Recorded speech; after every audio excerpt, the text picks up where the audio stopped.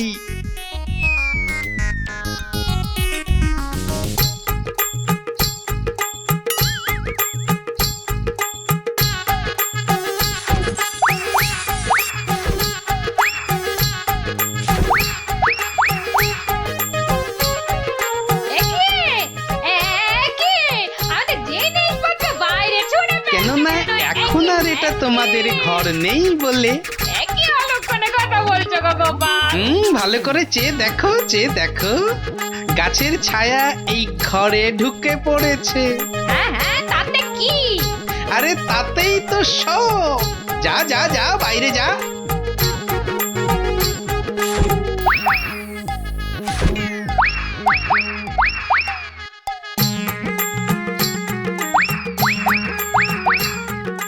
এবারে কি আবার বাসন ছুড়ল রে বাবা? কি হলো কি হলো? ভেতরে আসুন, ভেতরে তাড়াতাড়ি আসুন মহারাজ। ভেতরে মনে হচ্ছে কোনো একটা বড় গন্ডগোল হয়েছে। হ্যাঁ চলো তো চলো তো। এ কি গোপাল আমার ঘরের সব বাসন গোপাল কি পাগল হয়ে গেল নাকি? গাছের ছায়ার দিকে তাকান, ওটা যে এখন এই ঘরে ঢুকে পড়েছে। তো ব্যাস, আর তাতেই তো সব শেষ। থামো গোপাল থামো, এসব হেঁয়ালি রাখো তো এখন। না মহারাজ, আপনি বা আপনারা সবাই জানেন যে ৩,০০০ টাকা দিয়ে ওই গাছের ছায়া আমি দনাদনের কাছ থেকে কিনেছি। তাতে কি আমার মাথা কিনে নিয়েছো নাকি? হুম, ওই গাছের ছায়া যত দূর যাবে তত দূর পর্যন্ত যে আমার হয়ে যাবে। একই মামদবাজি নাকি? হ্যাঁ তাহলে তাহলে নিজের চোখেই দেখুন মহারাজ, গোপাল কি যাতা আরম্ভ করেছে দেখুন। বাহ, রাস্তায় পড়া গাছের ছায়ায় যদি দাঁড়াতে গেলে সেই গাছের ছায়া কিনতে হয়, তাহলে গাছের ছায়া যত দূর যাবে সেটাই বা ছায়া যে কিনেছে তার হবে না কেন? ঠিক ঠিক। তাহলে তাহলে মহারাজ আমি ওই গাছটাই কেটে দিচ্ছি। হ্যাঁ, এটা একদম ঠিক হবে। না থাকবে গাছ, না পড়বে ছায়া। দনাদন, সেটা হচ্ছে না। বাবা বাবা, ছায়া তোমার হতে পারে কিন্তু গাছটা তো আমার। বলে সেটা কাটবো কি কাটবো না সেটা ঠিক করব আমি। না না না না, গাছ কাটলে তো সঙ্গে সঙ্গে ছায়াটাও কেটে যাবে, আর সেটা তো আমি হতে দেব না। সেই তো, গাছ কাটতে গেলে তো গাছের ছায়াতেও কুঠারের ছায়া পড়বে। না না না না না না, সেটা তো তুমি পারবে না দোকানি।